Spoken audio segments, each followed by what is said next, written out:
Well, it's really interesting. If we look at a number of the bullet points here, and I'll talk about them one by one, a lot of them for people on this call would certainly sort of say, well, surely that's just standard best practice.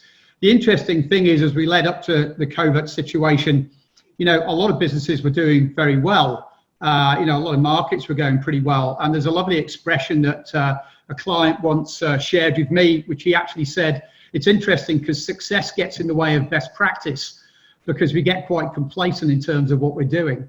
So what this has really put in focus for me, as it has through, I think, 5 other downturns that I've seen through my career, is that there are some fundamental things that we have to do very well, fundamental things we have to be obsessed about. And I'm going to start off with, again, changing conversion rates.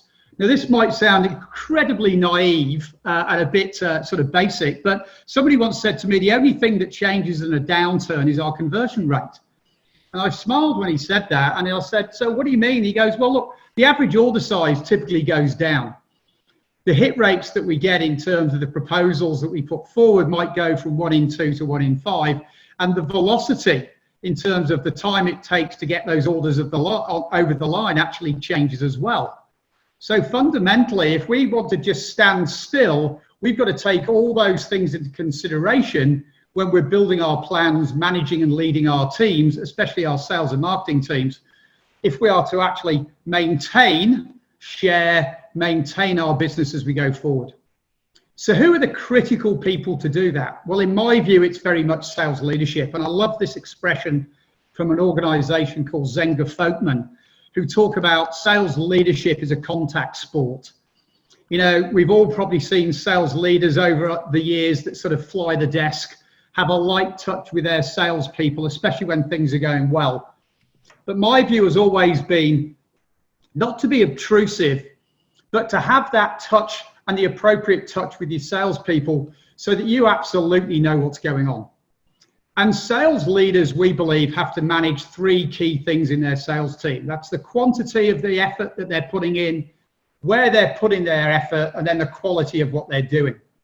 And one of the things I've seen over the last 3 months here in Australia and with another couple of clients of mine up in Asia have been the process of what I call client coverage.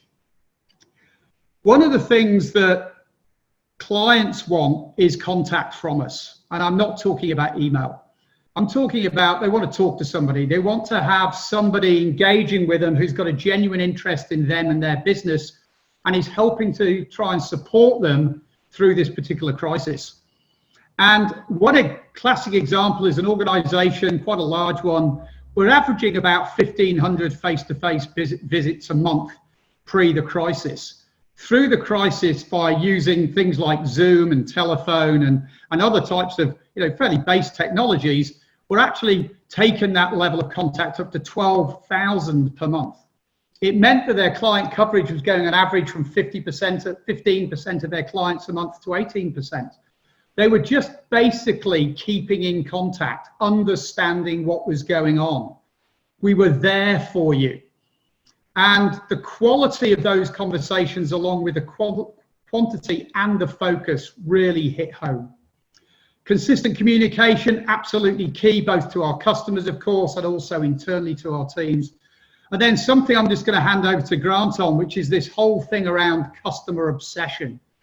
Making sure we're obsessed with our customers, giving them the right level and quality of insight to help them make the right decisions as they move through this crisis. Grant? Thanks, David. Yeah, there's two things, customer obsession, but also control. And when I say control, I'm talking about focus on what you can control in your organization. Yeah. I think those are 2 things that I've learned very much from the previous crises we've been through. And I think, AWS talk a lot about being customer obsessed, and it's important by finding the problems the customers have and being able to add value to solve them. In practice, this means managing the opportunity available and evolving your strategies because things have changed. You really can't influence whether your customers are being made redundant, but you can manage who you target, how you prioritize, and how much follow-up you do. Most salespeople give up after a couple of attempts at follow-up. I remember in 2008, I started to manage a $500 million business in London, and that was banks and brokers. 4 weeks later, the bank Lehman Brothers went bust. So that was really the wrong territory to be managing. So thousands of people were being made redundant, and we had to adjust our strategy. We needed to be really focused on the customer. We were a SaaS, a software as a service organization. And that meant we really had to focus on the prospects and users that were still there. And so we had to evolve our strategy to really focus on the detail of where the revenue was at risk, the prospect universe that we still could sell to, because you have to really focus on the hand you've been dealt and therefore manage it in the best way you can. So for me, customer success is crucial in being able to implement projects, and it's a kind of relatively new term around teams that are in sales organizations. But they're very key, because that focus on execution, getting projects done really, really to a high standard, and also then allowing you to be able to understand new opportunities within customers or get referrals is key. It also means the sales and business development teams need to be leading with insight.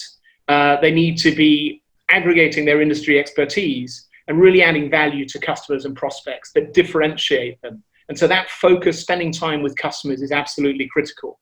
And I couldn't say more, and I'll talk about it a couple of times. Being on the phone or virtually in front of customers is paramount. Too many emails are being sent, too many texts, not enough human contact, understanding what's going on in the business and being able to objection handle.